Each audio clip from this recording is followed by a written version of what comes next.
We have always looked up. For millennia, humanity has gazed at the twinkling lights scattered across the night sky.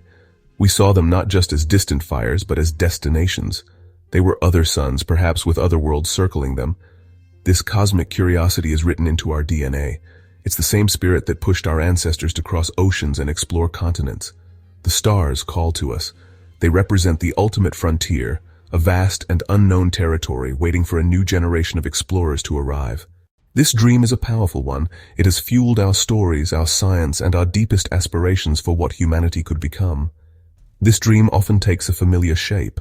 Think of the starships you know from movies and television. They are magnificent vessels of metal and light, slicing through the blackness of space. They are homes away from home, carrying brave crews on epic journeys. Inside you find corridors, bridges with blinking consoles, and windows looking out at swirling nebulas. The cosmos is big, really big. You might think you understand that statement, but the scale is truly difficult to grasp. Our nearest stellar neighbor, Proxima Centauri, is over 4 light-years away. That doesn't sound too bad, right? Just 4 years. But a light-year is the distance light travels in a year. Light is the fastest thing in the universe. Traveling at its speed, you could zip around the Earth 7.5 times in a single second. Now, imagine traveling at that incredible speed non-stop for over 4 years. That is the journey to just the very next star system.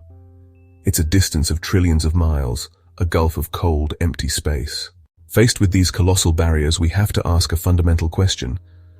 Is the problem the ship, or is it us? We are fragile bags of water, evolved for a very specific environment on the surface of a small, rocky planet. We need air, a narrow temperature range, and protection from deadly radiation. A spaceship is essentially a life support bubble, designed to carry our delicate biology across a hostile void. Perhaps we've been thinking about the problem all wrong. Maybe the goal isn't to send our bodies to the stars. Maybe the goal is to send ourselves. What is the essential part of you? Is it your collection of atoms, or is it the pattern of information stored in your brain? We have established that sending our fragile, fleshy bodies across the stars is fraught with peril. So, what if we change the very nature of the traveler?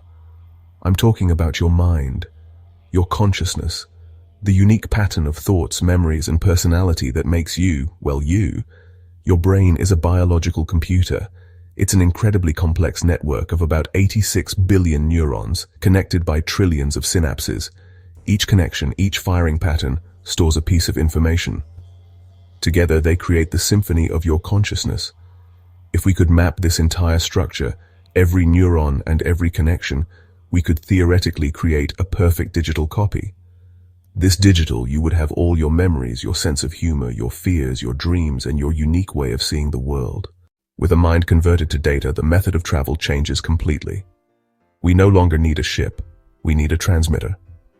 Your entire consciousness, encoded as a string of ones and zeros, could be beamed from Earth by a powerful laser. Traveling at the speed of light, this message called you, would cross the interstellar void in the fastest time physically possible. At the destination, a receiver, a robotic probe sent to the target star system ahead of time, would be humanity's true ark.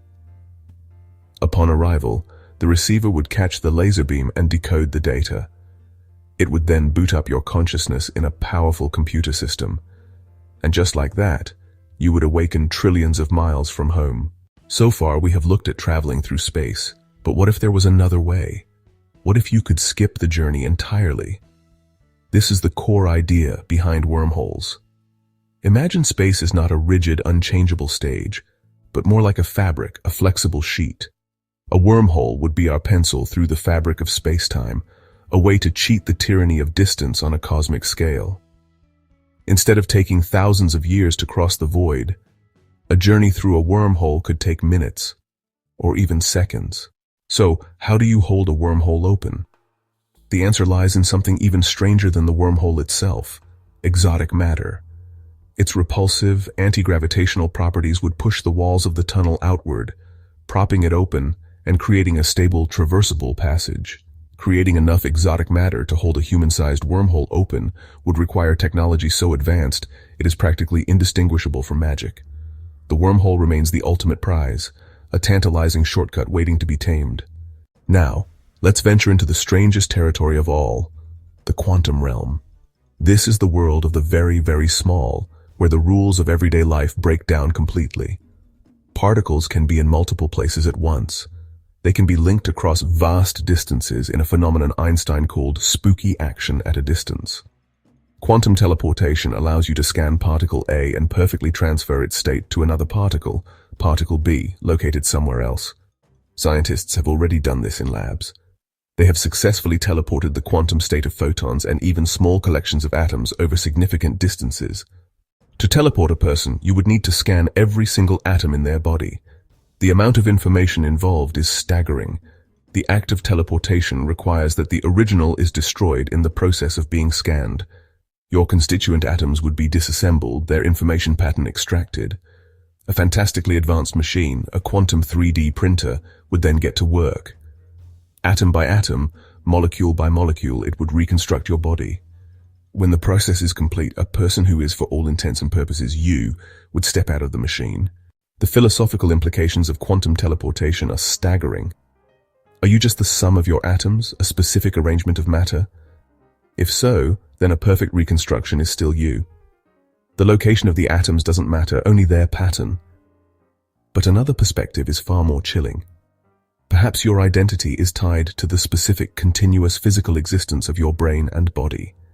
In this view, the person who steps out of the teleporter is a perfect replica, a philosophical zombie who thinks they are you, but the you from Earth is gone.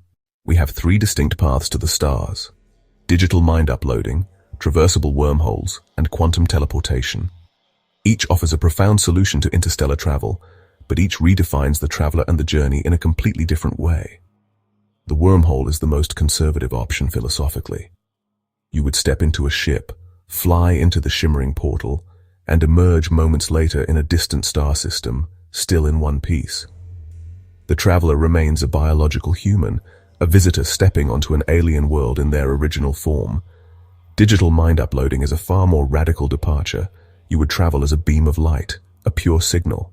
Your sense of self would be tied to your data, not your DNA. This path requires embracing a post-biological existence where the mind is everything and the body is merely a temporary vehicle. Each method of interstellar travel comes with its own unique cost. The price is paid in what we must sacrifice, what we must risk, and how we must change. The journey to the stars demands a transformation, and each path charges a different kind of toll on our humanity. The wormhole demands that we become masters of the universe's fundamental architecture. The price here is technological godhood. We would have to tame the fabric of space-time itself. The risk is that this is simply impossible.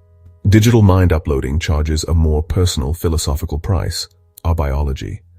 The price is your physical self, your connection to the organic world.